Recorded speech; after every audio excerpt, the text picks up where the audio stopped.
friend of me is Blackview A90, and today I would like to show you how you can download and apply iOS Launcher on this device.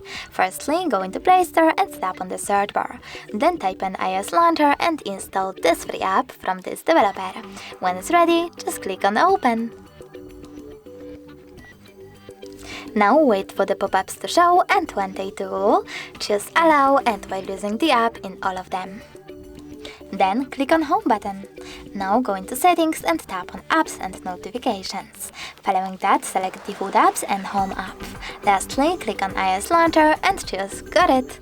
As you can see, Apple layout was applied successfully on my device.